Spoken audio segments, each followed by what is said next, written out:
Okay, continuing on with my questions and answers that we've been getting recently.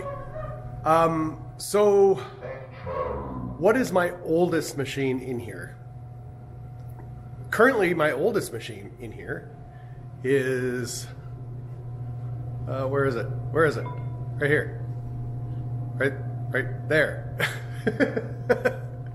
1964 Palooka. The oldest one that I had in here was 1934 Rube Gross and Company, the Mystery 6.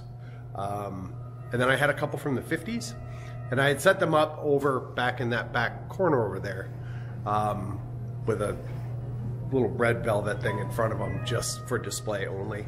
I had thought about getting the ones from the 50s up and going and then having them played by request, but then after we kind of got open and settled in and I got to see especially how kids treat machines, I was like, yeah, no, I don't think I'm going to do that. So I took those out of there, and but Palooka seems to be chugging along just fine. It doesn't seem to be getting beat up too bad.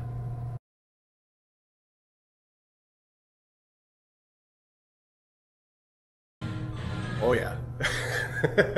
I don't think that there's been a day that I've come in here where I haven't had to take the glass off of a machine for one reason or another. Most of the problems are usually flipper related. Flippers have a lot of issues here and there. They kind of come loose and get a little. They don't flip as well as they should. Buttons will have problems. Pretty much anything that the ball slams into, that will break. So I do a lot of those types of repairs. We have some boards have died since they've been up and running. I think the problem there is that these machines haven't been played this hard in, 20 or more years. And so there's a lot of capacitors that are kind of drying up and having problems. I've had a couple of power rectifier boards have gone dead since we've opened. And I think that that's part of the problem there, maybe. But yeah, I have to work on them myself. I don't know how you could run a pinball arcade and not work on them yourself.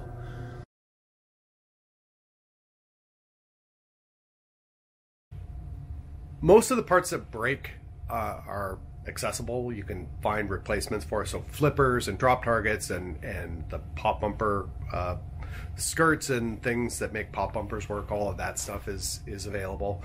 The little solenoid coils are what make all movement in a pinball machine. So your flippers, your slingshots, drop target resets, all of that, those are little electromagnetic solenoids.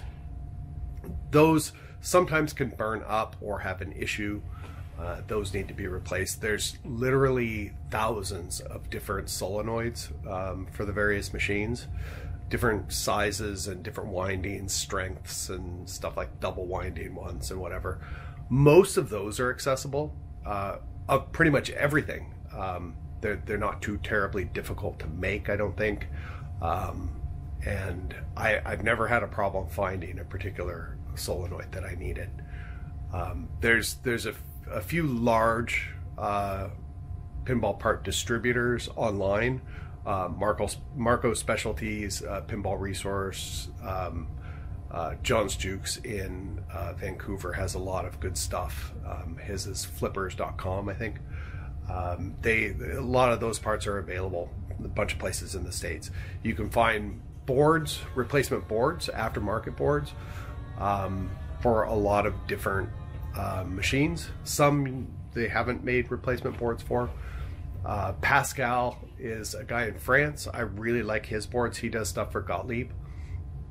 I have a few of his boards in here that I just was having too many problems with the original board sets. You kind of take them out, you fix them, you repair them or whatever, and they just have more problems. So I was just like, screw it, I'm just going to put a new board in, and put the new board in, and then you have zero problems with it. One of the hardest things that I found getting open within the first few months is we were having a lot of problems with machines. something would break on it and I need to order a replacement part for it, but I didn't have inventory. So I have like a handful of different drop targets here. I've got some solenoids. There's so many different solenoids that I don't have that much inventory, but rubber pieces and lights, and then some in these bins behind me are various pinball parts, but I didn't have a lot of inventory in stock. So something would break and I would have to make an order, and then it would take, you know, a week for the order to get in. And I don't know how many times I would make an order and then the very next day something else would happen. I'd have to order more parts. So that was a bit of a hurdle, was stocking inventory back here, so if something does break I could fix it. Now what I'm doing, of course, when I order something, let's say a flipper mechanism breaks or something, and I have to order a particular part for that, I don't order one, I get like 3 or 4. Then I have spares on hand, especially if it's for like a Williams machine where I've got a handful of them out there, where probably one will break within the next couple of months. Might as well just get a second one in. I'm getting quite a collection of various transistors and resistors and capacitors and all kinds of other things back here now, because I'd have to order in something. The transistor would go dead and I only had like 1 left, and so it's like now I've got 20. But yeah, parts for the most part are accessible. If they're a really unique piece, then maybe not so much. So something like the balligator, whatever it's called, on Nippet, which is the alligator that reaches out and grabs the ball, that whole mechanism, they only made one for that machine. So if that has a problem, if a piece of that breaks, then you're going to have to fabricate a new one, because you're not going to be able to, you probably won't be able to find a replacement for it. But most of the stuff is available.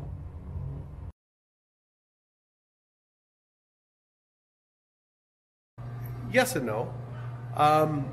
It's pinball, so stuff always breaks. Stuff always has a problem. A little thing here and there, or something maybe not so little. Medusa here, since we've opened, this thing has been dark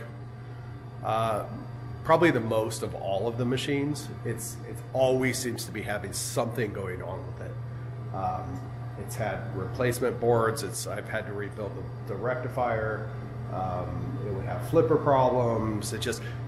There's always something going on with that machine. But then next to it is Mars Track.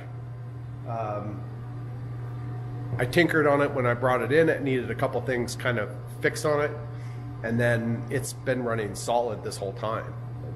Really haven't had too much of a... One of the original flipper bats broke on it a couple weeks back. The original one from 1976 finally broke.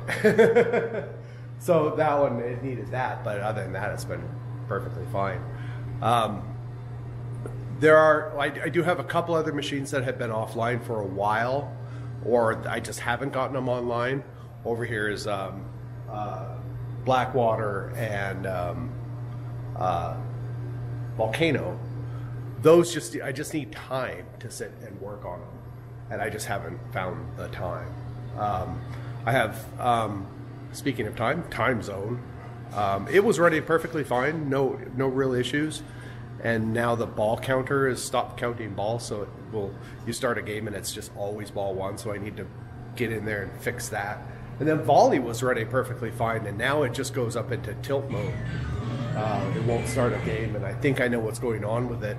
I've been in there a few times to work on it, but then like I get the glass off and I get it lifted and I start working on something, and then someone comes in and I have to close it all up again.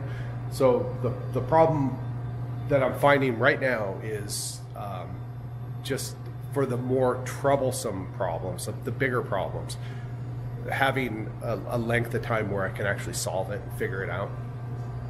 That's been the hardest thing since we've opened.